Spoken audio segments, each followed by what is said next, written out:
hai khó còn lên chả lỡ mất đắp khó cho là ua thầy gì đâu thầy ua không đâu rất à nó đi chạy bên một chút khó được ua sợ hai hai đứa giờ là không khỏi cho là khổ biết gì nói biết khổ gì rất là đấy đi ra ngoài đi ra ngoài đi ra ngoài quân ăn xuyên có liên quan rồi vâng em đã vâng em đã chơi chơi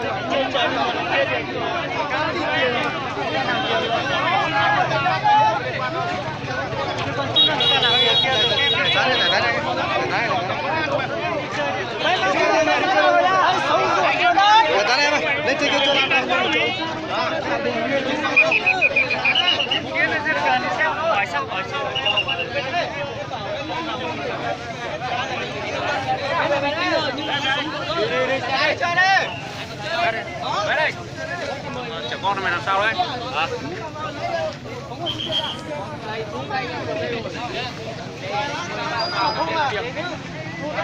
Mày có liên quan không?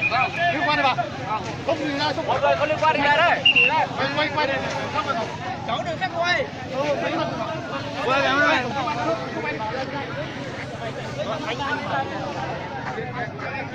Liên quan rồi, liên quan thôi.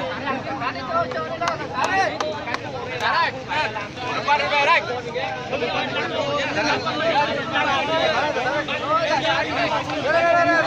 Về đây. Đi vào đây. Đi về đây, đi vào hội chợ chơi đi.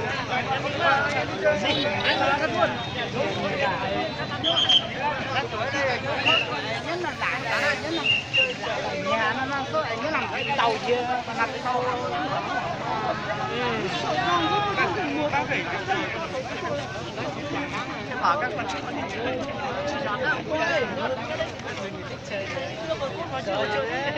Chiều đến đợi đến đây thì nám. Đây à?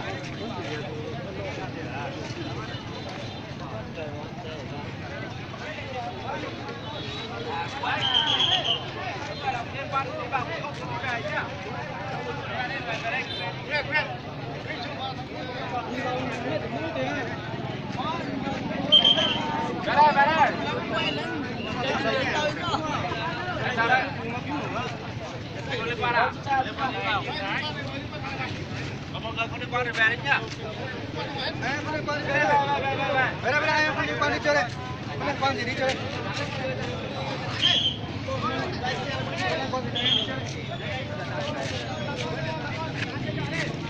Mua giờ nó từ cứ chia là Đây, đây, cho xe máy ô tô đi ra, không dòng đường khác đi. Anh em đi chơi đây. về đi.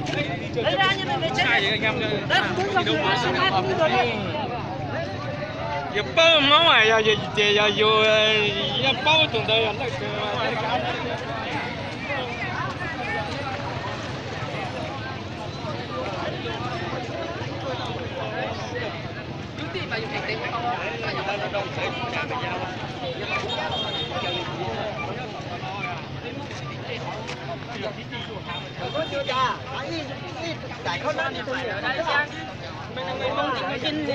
ba người đây mình một trong thế này chứ ăn chủ thì nấu cá đến mà thì mình có má nhìn thấy thì nó đây là có cho mình đúng rồi như thế là thì mình phải ở đây xem biết tính thôi mà cho ra vào ta đã biết rồi đi còn anh người kia nó làm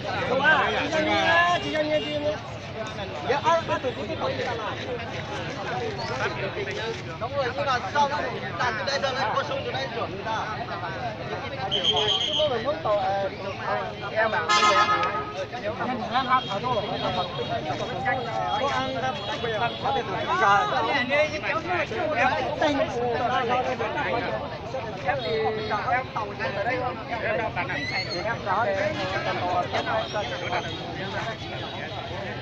thì em ý kiến thế thôi em em không là quyền anh em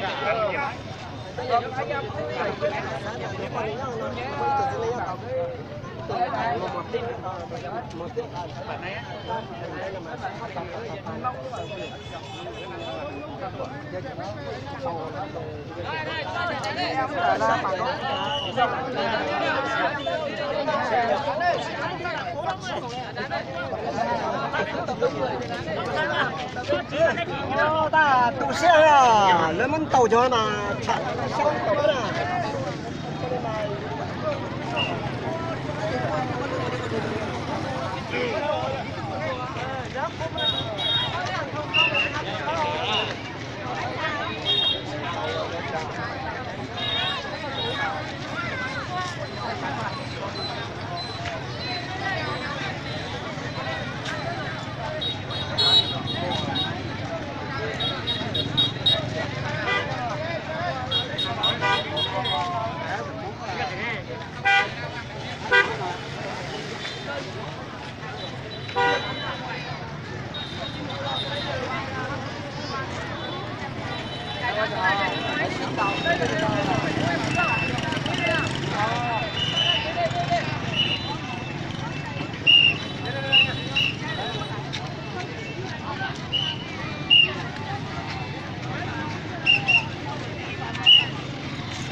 Đi đâu là không bật lửa thôi, không phải chặt đâu.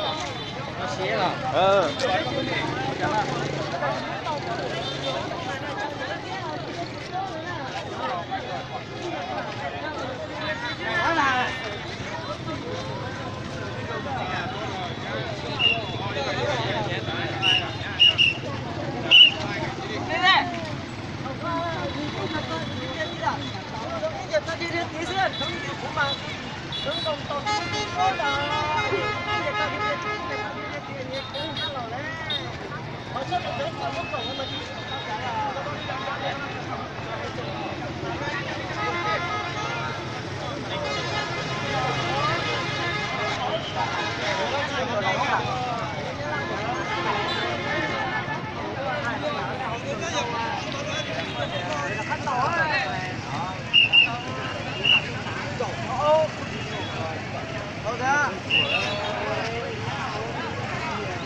Lên chợ đây rồi.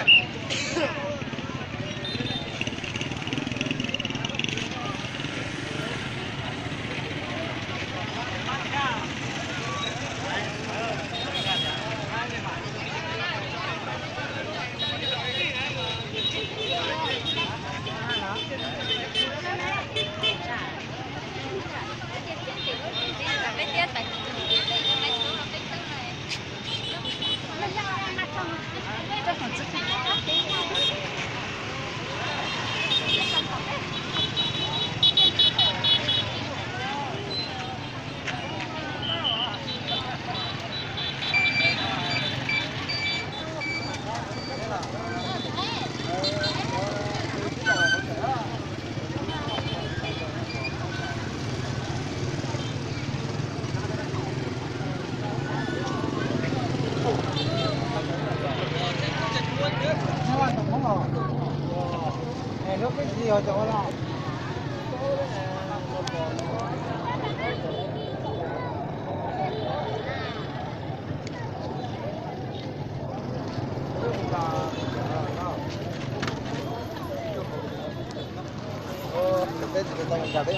Mua uống một chiếc con này. Một kiện gà kế mình chỉ cho.